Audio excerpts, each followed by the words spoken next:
ครับก็สวัสดีนะครับเดี๋ยววันนี้นะครับพามาเปลี่ยนหลอดไฟท้ายนะจากแต่ก่อนที่ผมเปลี่ยนไปจะเป็นหลอดไส้นะเดี๋ยววันนี้จะพามาทำการเปลี่ยนเป็นแบบLED ให้หมดเลยนะครับก็จะมีตรงนี้นะที่ผมเปลี่ยนเป็น LED ไปแล้วก็คือไฟถอยนะก็จะเหลือไฟเบรกแล้วก็ไฟเลี้ยวไปครับก็ไม่ยากนะครับตรงนี้ขันสกรูตรงนี้ออกนะครับก็จะมีสกรูเกี่ยวปล่อยอยู่ขันออกเลยเราก็จะเปลี่ยนไฟเลี้ยวนะครับไฟเลี้ยวเปลี่ยนไม่ยากครับสกรูมีตรงนี้นะขันออกเลยนี่ก็จะหลุดออกมาแบบนี้ก็นี่นะหลอดไส้ที่ผมยังไม่ได้เปลี่ยนก็วิธีการถอดหลอดนะครับถ้าใครจะใช้อยู่แนะนำให้หาผ้าหรืออะไรนะครับมาจับนะถ้าใครคิดว่าไม่ใช้แล้วก็เอามือจับตรงๆได้เลยนะครับส่วนตัวผมจะเก็บไว้ใช้นะวิธีการถอดก็กดเข้าไปครับแล้วก็บิดมาทางซ้ายนะครับหรือว่าทวนเข็มนาฬิกานะแบบนี้ก็จะหลุดออกมาแบบนี้นะเห็นไหม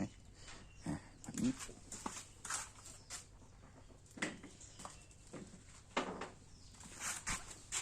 หลังจากนั้นนะครับถ้าสังเกตนะครับมันจะเปื้อนนะทำความสะอาดหน่อย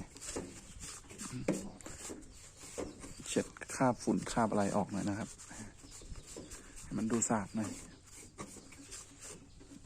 ประมาณนี้นะหลังจากนั้นนะครับผมก็จะใช้หลอด LED ตัวนี้อาจจะเป็น1 จุดนะครับ180นะเคี่ยวมันวิธีการใส่ก็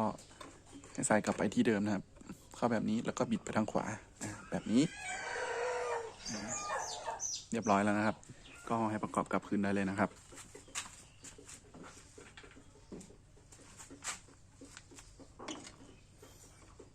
ขั้นตอนการประกอบกลับคืนนะครับก็ถอดมายังไงก็ใส่อย่างนั้นนะครับตรงนี้ก็ไม่ยากครับมีสกรูเกี่ยวปล่อย2 ตัวนะทำเข้าไปได้เลย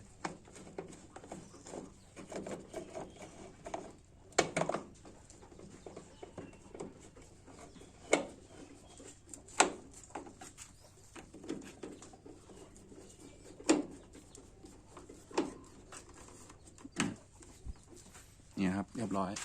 ส่วนอีกข้างก็ทำเหมือนกันครับไปครับ